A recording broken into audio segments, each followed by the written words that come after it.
My name is Cheyenne Corona, and I'm a Senior Policy and Government Affairs Associate at the Center for Responsible Lending. At CRL, I work on economic justice policy issues, including student loan debt. Prior to joining CRL, I worked on the Hill and focused on policy issues related to financial services, housing, education, and labor. I'm excited to be here with you all today for this conversation on behalf of the Congressional Hispanic Caucus Institute. CHCI is the nation's premier Hispanic nonprofit and nonpartisan leadership development organization that educates, empowers, and connects Latino youth through its fellowships, internships, and educational services. I am a proud CHCI alum. I was a 2014-2015 Housing Graduate Fellow, having served with the Department of Housing and Urban Development and the U.S. House Committee on Financial Services. Thank you to everyone for being with us today. To make the most of this time together, I have a couple reminders for you. This session is being broadcast on CHCI's Facebook Live and also being recorded. Registered participants will receive a link to the recording via email.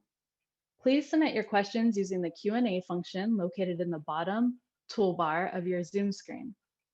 We'll do our best to answer questions at the end of the webinar as time permits. At the end of this webinar, you'll see a post-event survey pop up. Let us know how we did. We welcome your feedback. Today's conversation will discuss potential federal policy solutions and considerations the administration and Congress should keep in mind.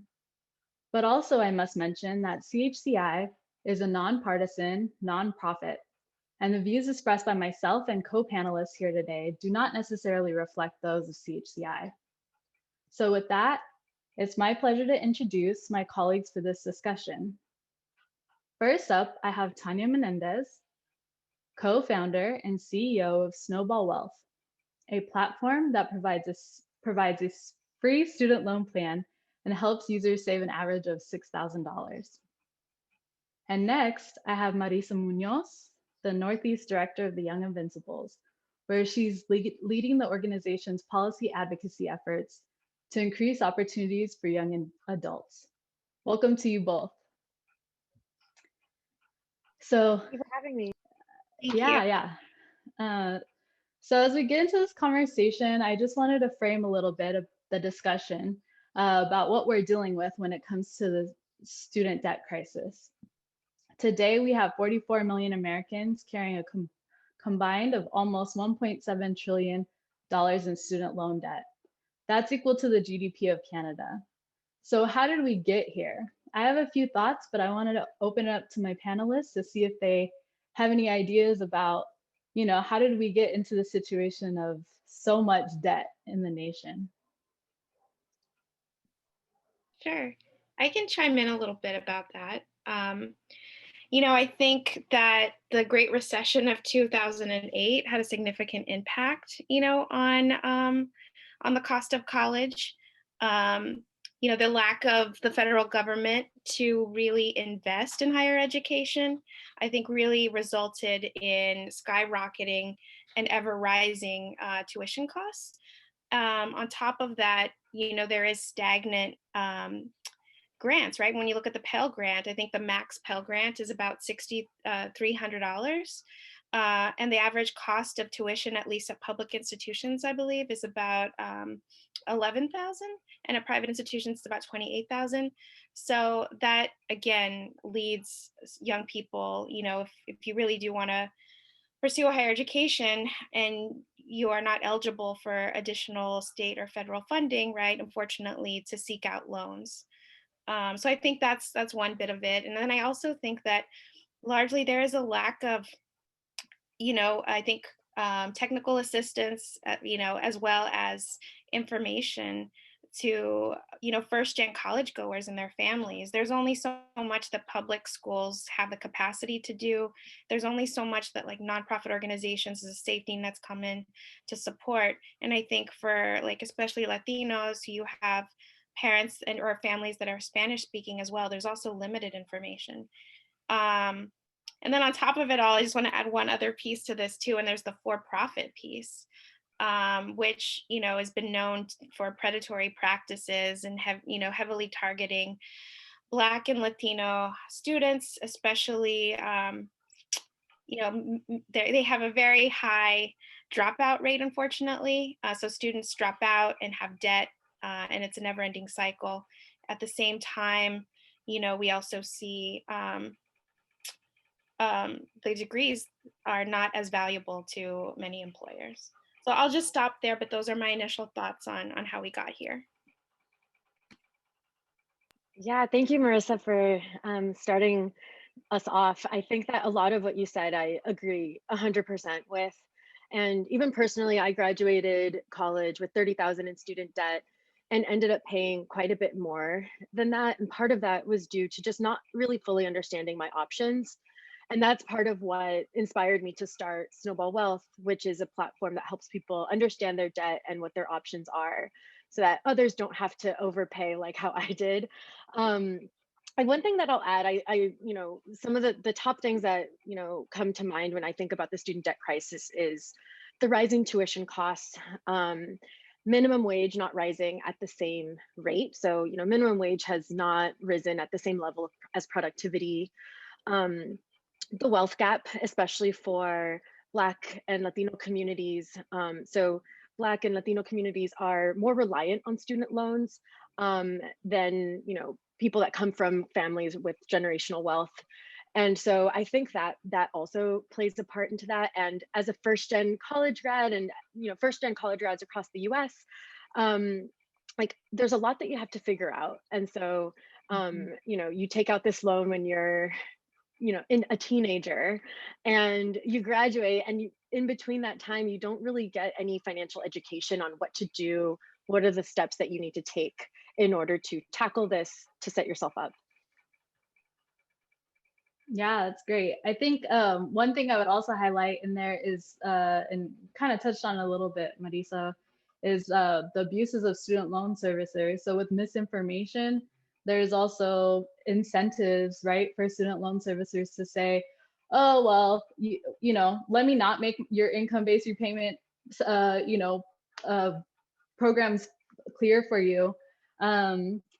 Student loan servicers, Navient is one of the biggest, right, most egregious servicer to do these types of things, these abuses, and they added $4 billion to the debt load of American students. So, so it's not all. I mean, it's policy. Yes, we can look at policies, but also we have to look at some of the servicers and servicer abuses. So you both touched a little bit on Latinos and what this means for the Latino community. I would say Black and Brown communities. So how have Latinos been disproportionately impacted by the student debt crisis? Are there, numbers? What are we talking about with the Latino community? Yeah, I think for Latino communities, I think students of color certainly are more likely to take out student debt. We spoke about that earlier, and disproportionately struggle to pay it back at higher rates than their white counterparts. Like wage disparity in the workplace is a real thing. I think it's a market response to I'm going to say it, a racist economy, right? Unfortunately, like people of color are paid less than their white counterparts, making it harder for them to pay back their loans. And when you look at Latina women, especially, right, we earn less. We earn about 55 cents for every dollar than a white male earns. So that makes it considerably harder and perpetuates a cycle. So that's just one thing I wanted to add here. Yeah, I agree 100% with what you shared again too. And I think that especially, I think at least what I've seen is that the wealth gap, and really we see the effects here. So in addition to sometimes not being paid what we deserve or as much as other communities right now, we also have the additional responsibility usually to also help family to take care of, either your siblings or sometimes your parents, sometimes extended family. And so I think that additional responsibility can also add, can exasperate this like debt crisis. So on the one hand, sometimes you're the first in your family to go to college, you're making more than anyone else. But at the same time, you have the student debt, but you also want to keep helping your family, and you still have a responsibility and need to want to help your family. And it's not always a negative thing, but it's just something else that other communities don't always have to deal with as much. Yeah. I just wanted to add just one other thing you said there, and that's really important, is like we do take care of our families, we're close knit, and we have to, there are programs even in New York, right? Like the Excelsior Scholarship, right? But the devil is in the details. And unfortunately, it's, the governor promotes it as a free college program, but at the same time, there are punishments, right? For having to drop out of school to take care of family members. And that grant then becomes a loan. So I think no matter what young people do, I think it's really important to know sort of all the parameters of what you're signing onto for funding. Yeah, I think I saw a study that said Latinos usually take about 6 years to graduate from college. So unlike the traditional 4-year student, I think there's also non-traditional students, right? You have transfer students. I was a transfer student. So I think there's, different factors in our community to factor in. I also know that Unidos US published a poll recently of Latinos in California. And they said that student debt is holding them back from saving for retirement, buying a home, and again, finishing their college degree, right? So when it comes to student loan debt, it's not just about your income, it's also about the wealth, right, that your family was able to build. So if you are a homeowner, if your parents were homeowners, unfortunately, 2008 crisis, a lot of people lost their homes, right? And so they lost their wealth, because that's how a lot of people of color maintain their wealth, is through home ownership. I'm curious if you all, and maybe Tanya, you might have a little bit of a window into this, since you do work through like the financial management side of things. If you've heard about Latinos and their aversion to debt. So I don't know if this is common in the student debt or student loan case, but I know my mom was always like, don't take credit cards, pay things in cash, right? Like you're not supposed to have debt. You're supposed to pay in cash. So how does that factor in here for Latinos in the student debt crisis? Yeah, I think that does come up with some instances. Usually people fall into two different camps. There's the camp of very kind of, I wouldn't say like financially conservative in a way, where they don't want to take out debt, they save a lot of money, grew up with like limited resources, so have this sort of scarcity mentality of like, I'm working within what I have, and they don't really see using debt as a tool to kind of basically using debt as an instrument to further your financial goals. So, and then there's the other side of like, I'm not sure what to do at all. I'm not getting any guidance, and so I'm just going to try to figure things out on my own. And like sometimes we see that taking on a lot more, those people taking on a lot more debt. And sometimes there's people not taking out enough debt, so they end up working 2 jobs, going the extra mile to make it work, but may not make the most out of their college experience, or delay graduating for a bit. So those are the 2 kind of buckets that I've seen people fall into. But overall, I think the real key here is like not having that insight of like using debt as a tool to make money, because the people that have maybe more context, or have like family members that can break it down for you, it's a lot easier to have less anxiety around the debt. But I think that really the key here is because sometimes you come from, you're a child of immigrants, like you don't know yet all of everything that you need to know about financial services and things like that, and it can feel intimidating. It can feel it can just feel scary to take on that much debt and not know exactly how you're going to pay it off. So I think that definitely plays into a part in that. And I think that's also why we may not see the Latino community has increased a college enrollment, but they're not number 1 in taking out student loan debt. Actually, the Black community is. And so I think that might be a contributing factor to that. But, you know, I would need to read more study or create more studies to like research some of this, but that's what I've seen, at least in the last few years, in really focusing on student debt.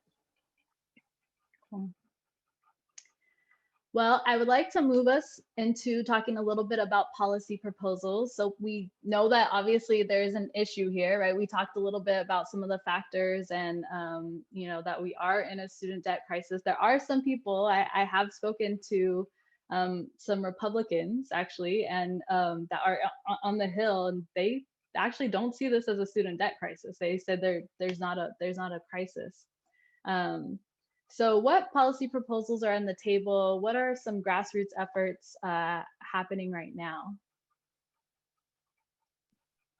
Sure. So I can start here. So I think all of you are probably aware of the fact that the Biden administration is looking into canceling at least some level of student debt, but it is their vehicle to get there is going to be through Congress. I believe they're looking at 10K, and our organization at least is pushing for a minimum of 50K. So we do know that if 10K was forgiven, that would affect about a quarter of student loan borrowers, and then certainly if 3/4, if 50K was able to happen, then certainly 3/4 of student loan borrowers would be impacted. So that's one thing that's on the table. We'll see how it pans out. We're certainly doing some advocacy at that level to push for at least 50K. With the initial CARES package, and then more recently through the CAA, right? We have seen at least federal student loans in forbearance. I believe it's in basically we don't have to pay back student loans until at least September 30th. And it's currently the interest rate is set at 0. Unfortunately, I believe private loans still continue to collect on a monthly basis. Let's see here. And then one other thing to note too is if you are working toward like a loan forgiveness program, like the public service loan forgiveness program, these months also count towards your eligibility, even if you aren't making payments. So there's some positives there. So those are just a few things that are happening, at least at the federal level. I know at the state level, given that I work in New York, we are working on transcript withholding just to alleviate that for students that owe debt, because we know that, many unfortunately are unable to re-enter college because they don't have their transcripts, or it could hinder employment as well, just needing a copy of that. So that's something that we're putting our efforts behind. That's awesome. I would like to add on a few things that CRL is also pushing for. So we are also in the 50K camp. We're pushing for that.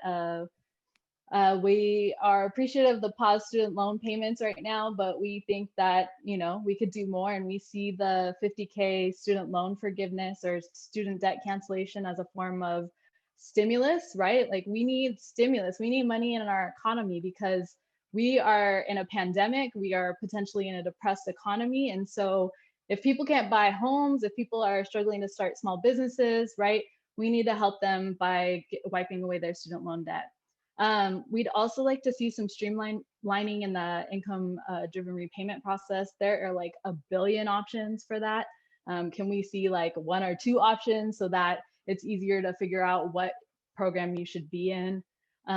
Increase funding to Pell grants. We need to expand the Pell grant, right? We shrunk the Pell grant. We need to make sure that goes up for the students that need it. And we also need to increase federal and state funding to higher education institutions. So those are a few things that we are looking at, as well as oversight of student loan servicers. And so I work on those bills at the state level as well. And I'm mostly focused on our Western states policy, but we try to pass student borrower bill of rights so that we can have some servicer oversight. Those are some of the things. Oh, and for-profit oversight. Marisa, you mentioned for-profits. And so we see disproportionate enrollment of Black and Brown students in for-profits, like you were saying, unaccredited institutions. You might get $9,000, $10,000 worth of student loan debt, right? Just from being in a for-profit institution, but then you don't get either you don't get a degree, it's unaccredited, your school closes down, what happens, right? So I think those are some of the things that we've been seeing and pushing.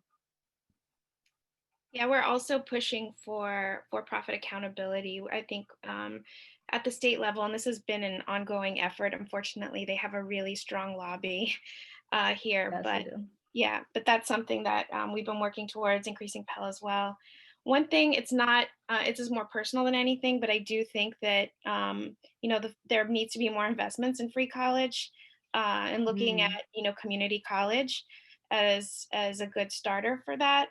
Another thing is also considering and looking across the nation at best practices and models of success. And I know here in New York, right, we have the ASAP program, which has actually been replicated in Ohio and Tennessee and across SUNY. And so that program is a community colleges. Basically, it's the true free college program. It covers not only the tuition, but gives students money for books. They get intensive academic counseling as well and additional supports. So it would be great, again, to see more investments from the federal government to expand programs like this to help low-income students and students of color. Awesome. So with that, how can Latinx student borrowers educate themselves and their families about their options? So I'm sure many people, just like myself on this the participants here in the audience, have student loan debt. Tanya said she has student loan debt, or she did. I'm not sure if she's paid that off. But what can folks do?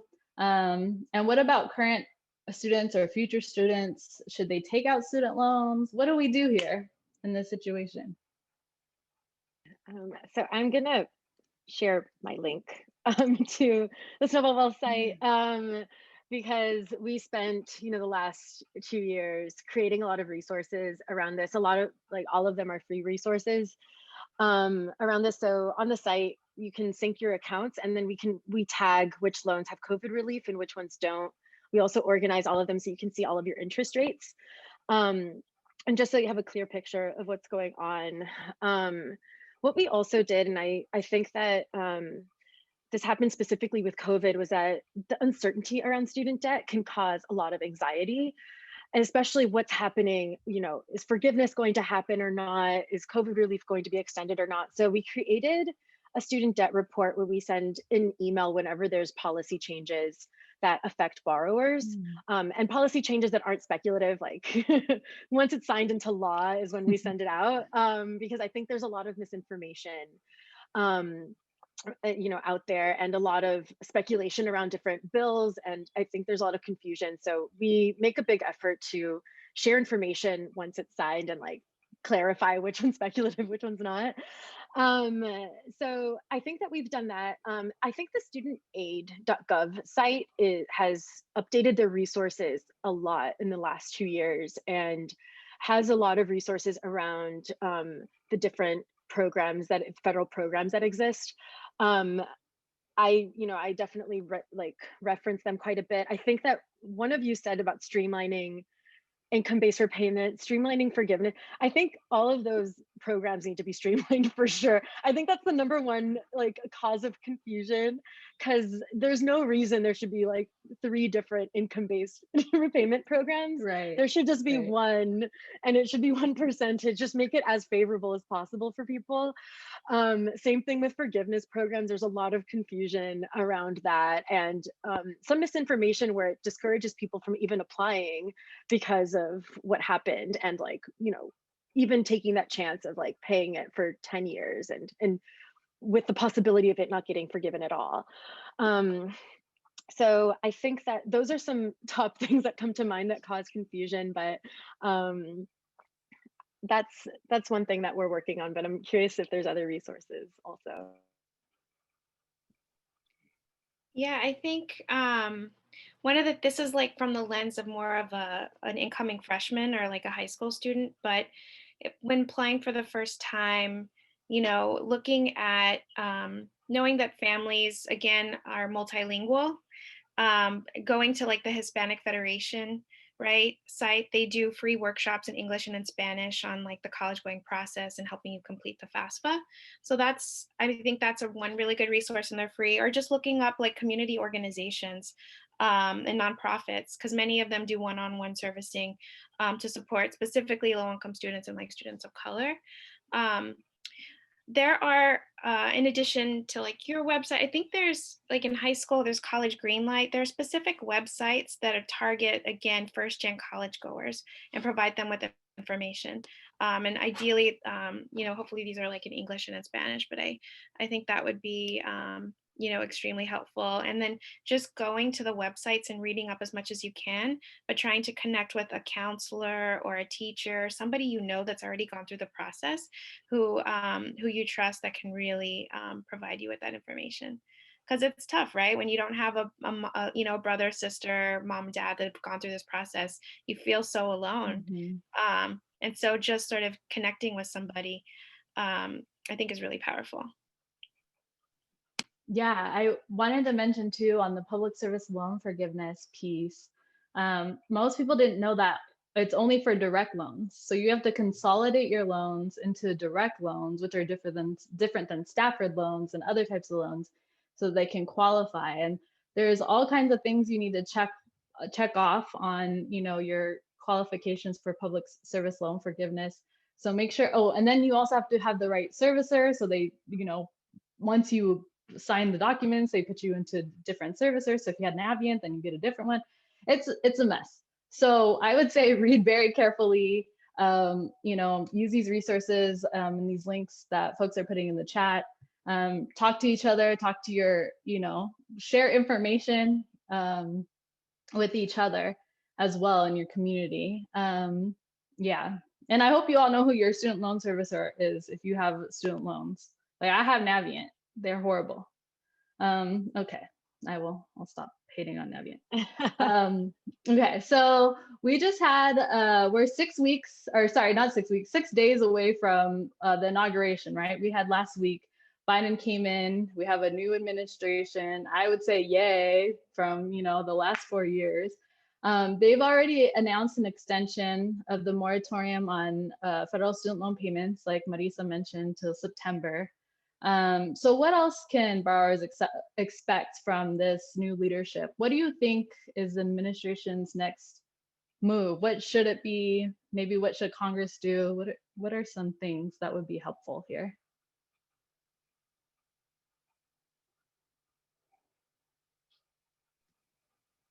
Yeah, I think that what Marisa shared earlier around what likely will happen is that Biden has expressed that he wants to go through Congress, not through executive order. He also expressed interest in the $10,000 plan, relief plan, and not the $50,000 relief plan. And that's what I've seen as I've been researching and talking to folks in the space. I think that my hope is that there's a lot more accountability for profit universities, and also for those that had to, were basically frauded by their schools and, taken out loans for degrees that don't even aren't worth anything. And so I think having a better path for people to get those loans forgiven, I'm hoping that there's some movement on that, and also and just making college more affordable, I think, to get to the root of the problem so that it doesn't continue past this generation. Yeah, agreed. I mean, I think I want him, if this is going through Congress, what's the strategy, right, to work across the aisle already and cultivate the relationships in order to move it through. I think, you already expressed, I think Cheyenne, like Republicans don't really see student debt as like an issue. And how do we elevate this issue? It is a big issue. And so how do we get through to the other side? So I think, I think that's really key. I do also agree on the accountability bit. so much, especially for for-profit colleges. I think with the last administration, with the rolling back of a lot of regulations and guidelines, it's terrible. I mean, thankfully, these are now being sort of repealed through this all of Biden's executive orders. But I think I don't know. I have, as naive as it sounds, I want to overhaul. Like, I want a big plan, like, eventually. Like, how these are great starting points to sort of nip at the problem, but looking long term, what do we need to do? And what do we need to put into place now in order to help ensure that more people can afford college in the future, and the young people that need it the most right now, right? Which are Black and Latino students and low income students, so that they can have a better quality of life. Yes, Yeah. Marisa, you touched on something that made me think of something is, through this pandemic, we've like ripped open, the wound, right? Like, we are seeing what income inequality, wealth, the racial wealth gap, we're seeing so many disparities in our society that COVID has laid bare for us. And I think our education system, our higher education system, is one of those systems that needs to be reformed. We need to be able to afford college, right? Folks need to be able to access that and access quality education, not just these online institutions that say, watch this YouTube video and then you'll be a master in whatever. But we need something that's actually quality. And so I think definitely it starts with funding higher education. It also starts with getting at this problem of what people are bearing right now, these 44 million Americans. I saw that the American Council on Education asked for 97 billion more to be added to the next stimulus bill for higher education funding. So that's a big number, 97 billion. So I think this is we're going to be seeing a lot of advocates coming out and really pushing this administration to cancel student loan debt, to do all the things that we've kind of previously mentioned. And I'm with you. I'm optimistic. I'm really hopeful that we can get some change. So with that, do we have a call to action for folks? What would we like how can people get involved in either student debt cancellation campaign or, some of this IDR streamlining? What can folks do? How can they be activated? Sure. So we have an online, here we go. So you can connect with your legislator here and share. And here's another tweet here, but just we have a hashtag cancel student debt campaign. And so you can log on here to raise your voice. And then I'm trying to pull up a tweet here, but I'm really bad at it. Here we go. I'll just throw this in as well. Or that might be it here. But tweeting out your legislators is one piece of it. One other thing that we're doing is, our Texas office just recently launched, I think last week, they launched a report on student loan debt and its impact on young students in Texas. And so I can drop that link in, but you'll be seeing more research from like our DC team to really move the issue forward. Yeah. I think one thing I'll add to this is that in the discussion and as we post on social and everything, a big kind of argument that comes up, even from people that come from underrepresented backgrounds, our first gen, is, if those people had it, if they canceled their student loan debt, mine should be canceled also. And, that's not fair because I had to pay in full and others don't. And so, on our end, we always reply to the comment saying, yes, that's fine. It's not fair, right? It's not fair that you had to pay more than other people. But at the same time, we still want to make progress for the next generation. That doesn't mean because I suffered, I don't want other people to suffer in the same way. And so I think that within our own community, we need to address that too, because even well-intentioned people, even people that, want this student debt cancellation or that want financial progress for our communities, still have this argument in mind that it's not fair that they had to pay full price versus the other. So I think that also needs to change even within beyond policy. I think that the ideology around that, we need to spread the message that we need to make it better for future generations, and that you have to accept the fact that it's not fair. And just like accept the fact that it's not fair, but also accept that like you have to make that sacrifice for future generations. You can't just be stuck in the fact that it wasn't fair for you. You should be stuck in the fact that it's still not fair for other people and you want to make it better. So I think that that's like a conversation that, like, if we can, you know, spread that message, and that can then, you know, affect the amount of people that, you know, support forgiveness and support some of these initiatives that make it better for the future generations. I think that can also help the conversation with policy as well. Yeah, I think that's great. CRL, we sent up a letter. We got together 230 organizations to ask Congress to forgive or to cancel student loan debt, and we're continuing that campaign. And we will be actually gathering. We want to hear from folks. We want to know, what's your student debt story. And so we do not have any of that stuff live yet, but we are working on it. And so all the things, all the resources that we may have mentioned, or maybe if you saw a link in the chat, we will be, the CHCI will be sending that out to the registrants after this panel. So don't fret. We'll get that information to you, and hopefully you'll get some of that student debt cancellation campaign information to you. I think we're going to move to the Q&A portion of this panel. And so I know if you have not already put your questions in the Q&A toolbar, so if your Zoom toolbar, there's a Q&A button, you can drop your questions in there. So I'm just gonna see what questions we have, see if the panelists can answer some of these. So considering that millennials have been hit twice this time, first in 2008, now in 2020, in regards to policy, why are we still not getting some debt forgiveness assistance? What can be done, and what do you think about that situation?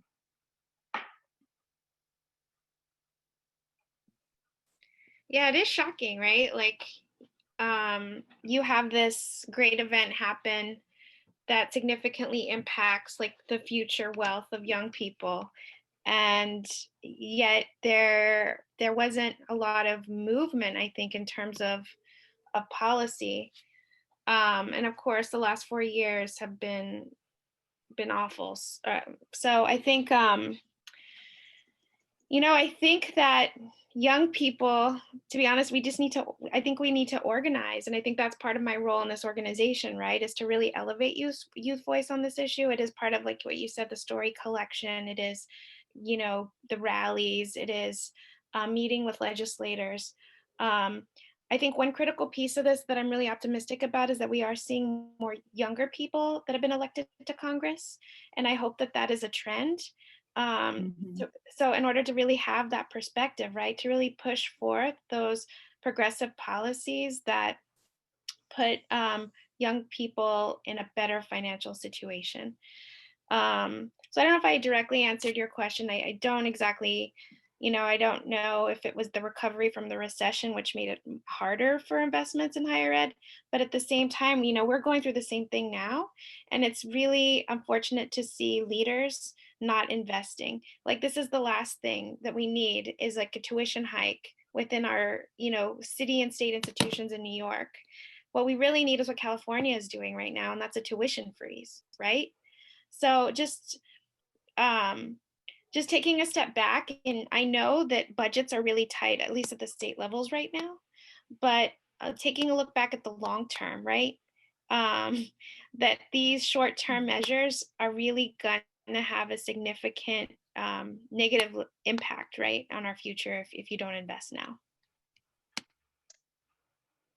Thanks, Marisa. I don't know if Tanya, did you want to add anything on that, or I can move to the next question? No. Okay, cool. There is a question here, and I actually wanted to bring this up, so I'm glad this person asked this question. How does the undocumented Daca community fit into and add a layer to this conversation? Are people fighting for undocumented Daca community /Daca community and their access to financial support? I think that's a great question. I will leave it to but to be policy people. But I do think it should be. That's something that I've been thinking about a lot too. Is like how can we make some of these benefits like available for DACA, and even like the taking out federal loans and having more favorable rates, because private loans can really be just toxic, as you're starting out your financial journey. Yeah, I do want to say, like, we're really proud of New York. 2 years ago, New York passed the New York State DREAM Act, which finally allowed for state financial aid for undocumented students. So it's a good step in the right direction, and more undocumented young people now have access to college and can afford it as a result of that. I think we need to see that more at the federal level, if possible. I am optimistic, right, with the start of this administration and the executive order to try to create a pathway for citizenship for documented students. And I think we need to really focus and hone in on that. As we look towards our young undocumented New Yorkers here, what happens when they graduate?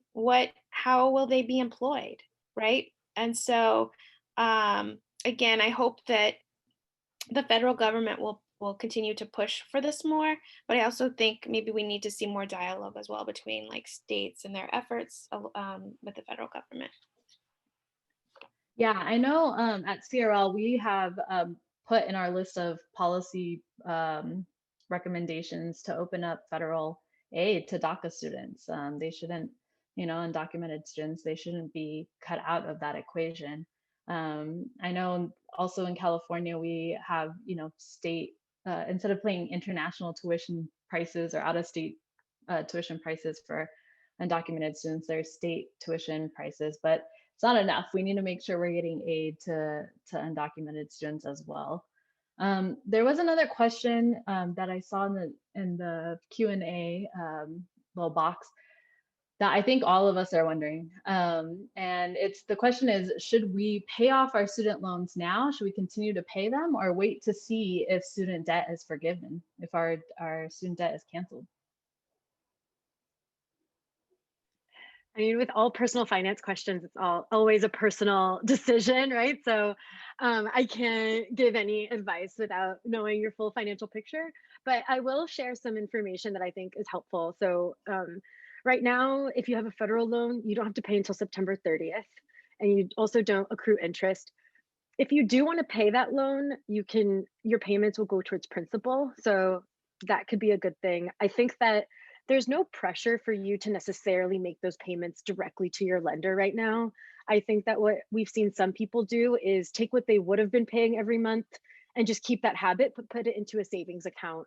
And then from there, you can decide whether you want to pay towards your debt or, invest or put it into your retirement or whatever you want to do with it. But I think that is one thing to consider as you're thinking about this. And it goes back to, just the uncertainty around student debt. I think it causes a lot of like financial stagnation where I don't know if this is going to be forgiven. So, I might just leave it and kind of wait and see.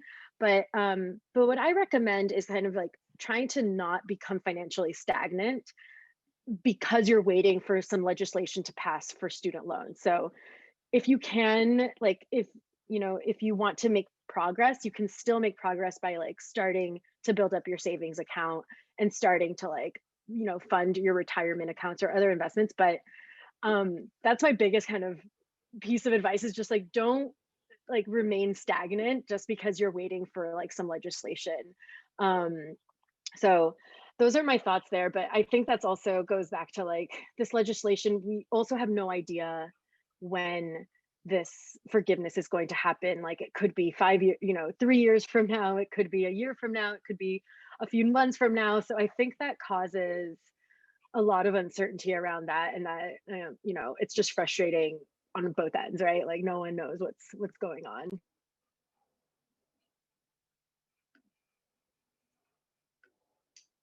I don't know if you want to add more to that. No, I think that was great. I have no advice on that because I'm like, I don't know, should I pay this myself? Or I mean, you have 0 interest rate, so you pay down the the principal pretty quick here, but with the amount of student debt I have, I don't know. So I'm not even going to attempt to answer that question. Marisa, someone is interested in learning more about the transcripts, the work that you all in New York are doing regarding transcripts. Can you speak a little bit more on that effort? Oh yeah, this is our little like pet project. It's so great. So we recently, a year ago, there was a bill out that addressed, so basically the practice by our higher ed institutions, both public and private in New York State, is that if you have, if you owe money to the institution, then like you, for example, were attending school, you had to drop out, now you have, this bill that you can't pay, they won't give you your diploma or your transcript if you don't pay that bill. And so our goal is to help alleviate that, and to help young people in general, one, if they want to go back to college, they can do that, or if they need that to be employed, right, to have access to that. So we put together a small steering committee. It's sort of a mini coalition, if you will, largely with public sector legal organizations, including, I think we have the Student Borrower Protection Center in there, we have Empire State Justice, we have Legal Services of New York, are all participating members. And our goal really is to shed light on the outstanding debt, or the amounts owed by young people, because essentially what happens is the state will then take them to court, and it's just shown that, I believe, it's not really worth the effort, right? You only get like 8 cents from the dollar. So why are you doing this practice? Why are you prohibiting young people from getting what they need in order to seek a better quality of life? So there was a bill by Senator Sepulveda that was introduced a couple years ago. It includes a couple of things like K-12 in there, but K-12 is already covered by the education law, so they can't really do it. So we're tweaking it a bit, and we're working with the Assembly Speaker right now to try to get her to sponsor it, and to really prioritize this. We're also trying to really leverage right where we are now with COVID, and knowing that young people are really in a bad situation financially. So how can we help them, continue school, or get back to work? So that's sort of where we're coming from. So more to come on that. We actually are. I'm really excited to announce that we're putting together a report as well. We're partnered with the SUNY Buffalo. So to do that work, and so they're digging in a bit deeper to get data at the state level, but we'll also be collecting student stories, and doing some one-on-one interviews and focus groups to elevate the issue. So I can drop in a link if you want to stay in touch with our work. I'm happy to share that with you. Awesome. Yeah. And there was some questions about taxes. So I know that if you get your student debt forgiven, or if there's some portion of your student debt like PSLF and other things, that you have to pay taxes on that. What can we say about the taxes portion? They're higher rates. I know for us, whenever we advocate for student debt forgiveness, we advocate it as tax-free. So we don't want to be taxed on that forgiveness, because let's say you have $50,000 in student loan debt that is forgiven, and then at the end of, when tax season comes around, then you have to pay on that. So can either of you speak to any of those tax implications, or maybe some of the advocacy you've been hearing around it, or anything like that? Yeah, I think that my understanding is that some programs, when you have your debt forgiven, it's taxed, and in some programs it's not. I just think all of it should be simple, and none of it should be taxed. Like, you already didn't have money to begin with to pay the full thing. So why would you be taxed as it being income? That just doesn't even make sense. I don't even know why they would include that in the original legislation, or who did that. But I think that, it just doesn't make sense to charge someone for, for something that they couldn't even afford in the first place and that they needed it forgiven. So that's my stance on that. But I don't know if Marisa, you're also doing advocacy on that. And that these are things that about student debt that just don't make sense, right? It's like unnecessarily confusing. There's like all of these different types of programs, different tax implications, and just like adds this layer of complexity that like just confuses people even more. Yeah, I don't have anything to add on that. I just know it's really confusing and yeah, unnecessarily complicated.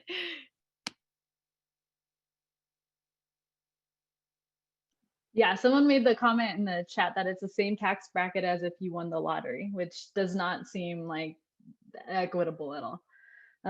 Okay, let's see. I think there were some questions also about Pell grants. What kind of advocacy is, or any campaigns around Pell grant expansion? I don't know if Marisa, if you all are working on that or know of who is. Yeah, it's something that we've sort of, I think it's part, we just submitted a letter to congressional leaders, and it included increasing the Pell Grant. So that was one form of advocacy. I think our research team is doing sort of a quick one-pager on that, but we don't have anything super active right now. We're just focusing on like the broader cancel student debt campaign. But hopefully there will be more to come, and that's from our DC team. Yeah, I think with us in New York, we work really close with like DFS, the Department of Financial Services.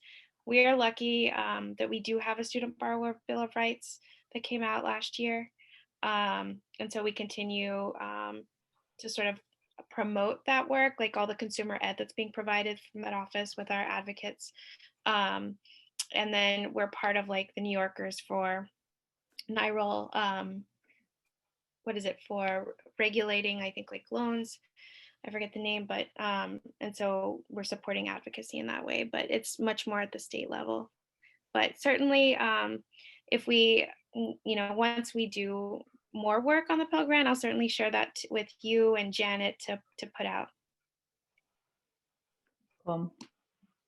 So there, I did see a question that's been kind of floating around the chat and then in the Q&A about if the debt cancellation would go towards graduate student debt as well. And I think from what I've seen, it's blanket forgiveness is what folks are asking for. So it doesn't matter if it's debt you've accumulated in undergrad or graduate school, it will go to either one of those.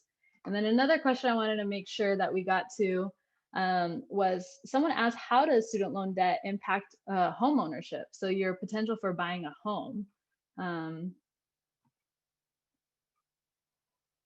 Yeah, so we actually, let me find it. We actually created a guide for people that want to purchase a home but have student debt. And so there's a few ways that this factors in. Like, I think that one is your debt to income ratio. And so it impacts your debt to income ratio. It can also impact your credit score, which can impact your ability to take out a loan. It can also impact how much you've saved for a down payment if you've been paying, student loans for the last few years and haven't had a chance to save for a down payment. Those are the three main ways that it impacts home ownership. But it also doesn't need to stop you from buying a home. Like, there's people, especially right now during COVID, people that were a part of our Slack community that were able to successfully purchase a home and take advantage of COVID relief and that extra cash that they had in order to pay for a down payment and prepare to buy a home. So let me find that and send it along while we get to the next.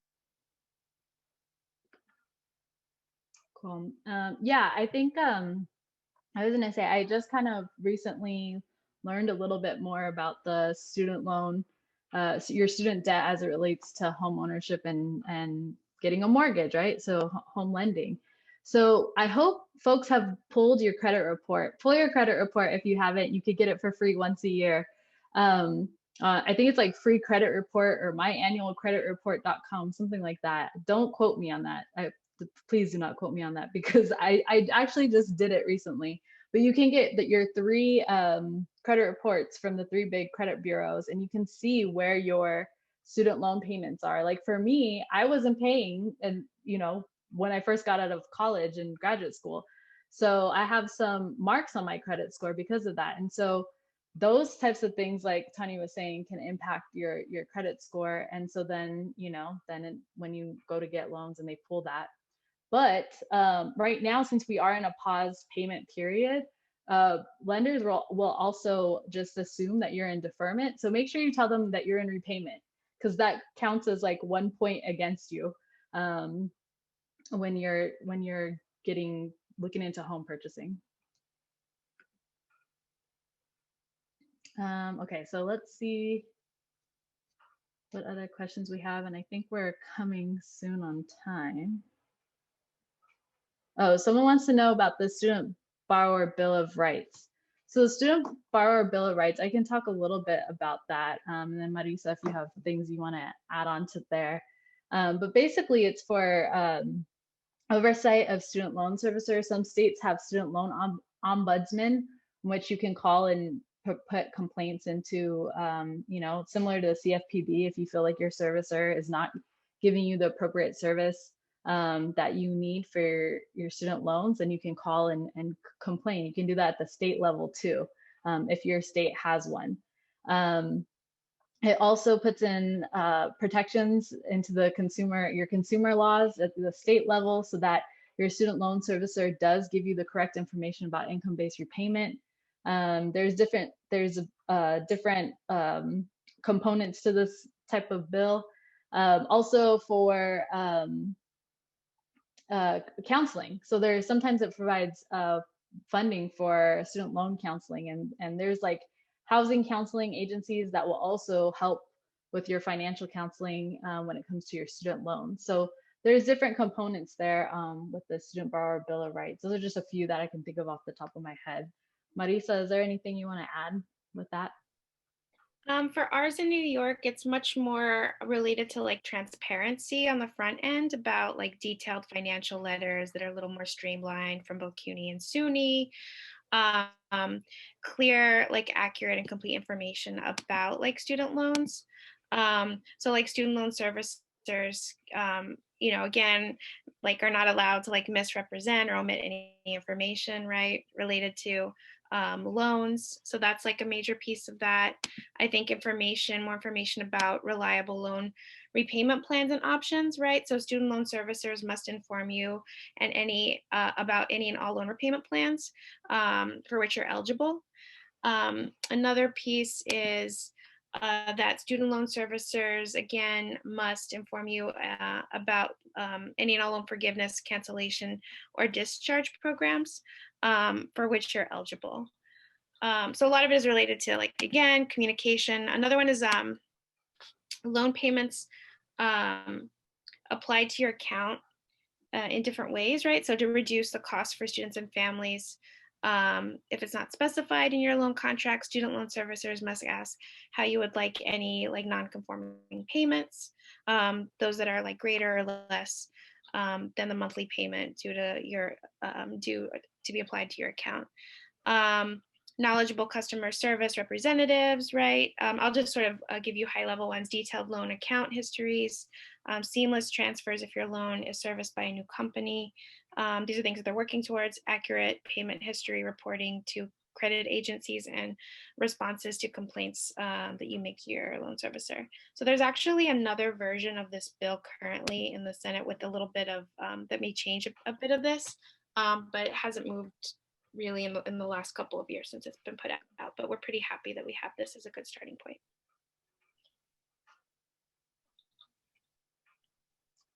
Someone also asked who do we contact for advice on PSLF, or what resources are available for us to make sure we have the right provider, consolidated loans, etc.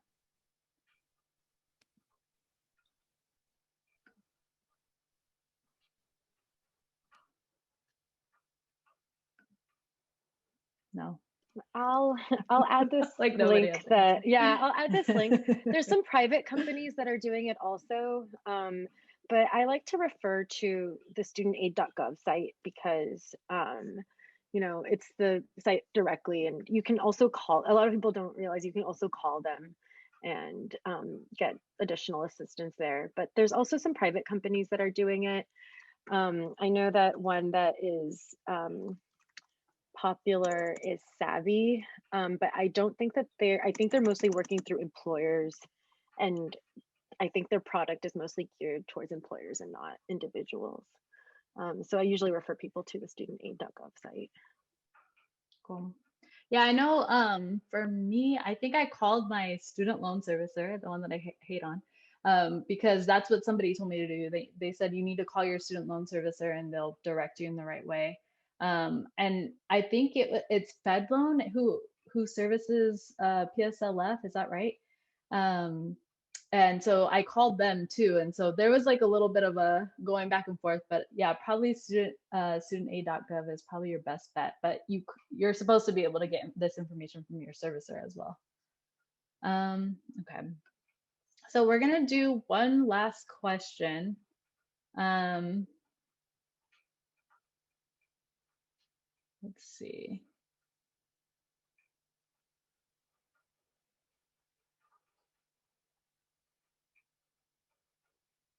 Sorry, there's a lot of questions in here.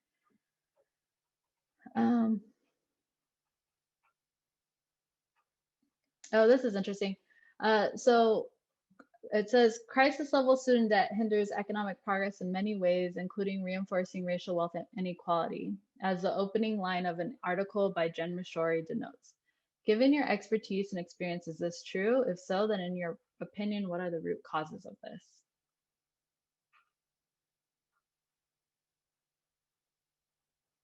I feel like I've been talking a lot, so I'll let Marisa share. So I think Jen Mashuri actually was one of the founders of YI, who's now at the Century Foundation. And so it sounds like, because that was a long thing, to summarize, it sounds like she is talking about how racial inequality sort of in general, like this is exacerbating student debt. And what was the question? Yeah. So I guess to sum it up, they're curious about how the racial wealth gap if the racial wealth gap is a thing, right? And if so, how does it contribute to student debt crisis? Oh, it's a thing. And Tanya can probably add a lot more. I mean, it's definitely a thing. Yeah. Like, it's not something that's imagined or made up. Like, it was just, there's real data behind this. Yeah, it's definitely something that's real. I also, and I agree that student debt, and really debt in general exacerbates the racial wealth gap. And really what it comes down to is that you have less money to pass down to your children because you took out all of this debt. You don't have, usually people have, in normal circumstances, if we had a normal amount of debt, you could pay it off in a few years and then buy a home or, purchase some investments to then pass down to your children. But because you're holding on to debt for much longer, you delay home ownership, you delay some of these investments, compound interest, comes into play too. And it just, we're starting off our financial lives in the negative as a young adult. And, that just continues to get exacerbated, where other people start even at zero, or, sometimes they even start off in, having some inheritance or having some support from their family. And so, in communities where they're starting off negative and then also have to take care of family, it just continues the cycle. But at the same time, more people are going to college. I think that's a good thing. And, I think that if we had the decision between not going to college and, just because, not going to college and not having the debt, I would rather have, more people going to college and, advancing in their careers and getting, more job stability. So, I look at other countries that don't even give people the opportunity to go to college. So I also, that also plays a part too. Yeah, I mean, I feel like education has largely been the key, right, to economic mobility. And when you don't have that wealth, unfortunately, right, you have to take on debt. Ideally, you pay it off, but it's really unfortunate that this generation is set back so much in terms of like the lack of wealth, and Latinos, especially Latinos, who are trying to seek a better quality of life through education. So, you know, I think that that's something that Congress also, like, or the federal government, we all need to take a closer look at. Like, what is our plan? It certainly, this is, again, we can cancel some of the debt now, but what's going to happen in the future? So again, just having like a long-term perspective on some of these initiatives, I think, is critical for the future of young people today, and for Latinos especially. Yeah, absolutely. So yes, the racial wealth gap is exacerbated by the student debt crisis. I think both of you said it perfectly. I would just encourage people that if you are seeing your balance on your student, loan balance, you're looking at that and you're thinking, dang, this is a lot of money. How am I ever going to pay this back? Call your members of Congress, please. Please call them and tell them what you're going through. Tell them how burdensome it's been for you. We really, really, really need them to take action on this, because else, they put us into this mess. So they need to help get us out of it.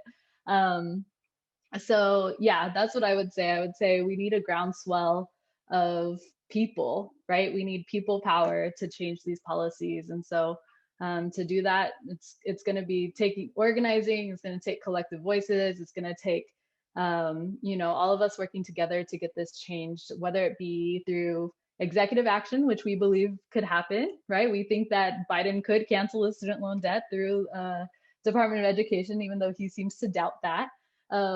And we need Congress to co-sign that, right?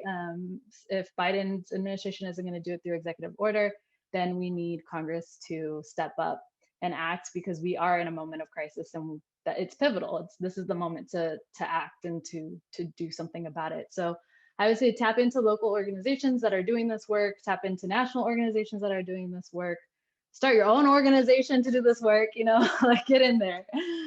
We need you. Yeah. So yeah, thank you. The comment on voting too. I have a quick question. Like, if people, just because I also want to share this with our community too, if people want to, contact their representatives, what do they say, or what should they be saying as they're contacting? Or is there like a script or something we could share with our people too? Yeah, I think when you click on that that link, and I'll drop it in again, there's language there for you. And then I can find, what I can do is I can send that to Janet, and maybe when she sends it out to folks as well, it can already be embedded in there that we can forward out. That's super helpful. And then I think, yeah, but I think the message generally is like, I mean, as cancel student debt, right? If you want to support a better life, for people today, like, this is what needs to happen. And this is the long-term impact of all of this is going to be better for the economy. You're going to have in the end. And so this investment really is in, I mean, if we're reaching across the aisle here, for the whole, like, for the United States, to benefit everybody, like, let's do better. Yeah, and this isn't just a young people issue. AARP has been involved in this as well, and they've said this is an issue for their members. You have people that are 60 and up, 50 and up, that are carrying student loan debt, not just for their kids, but for themselves as well. They maybe returned to school during the height of the recession, and now they have student debt. So we got to also branch out and think about all the people that are impacted, the different sort of ages and different sort of, walks of life. So I think that's all right. Well, I think it's about time, ladies. So I appreciate you all for joining us. And I was really happy to be on a Mujeres panel with you all. So Thanks for joining us, and thanks to CHCI for putting on this event. And I hope you all got something out of this, and I hope you all are energized and enthused to make a difference and to, you know, reach out and help us cancel student debt, because we all need it. Thank you for having me. Thank you so much.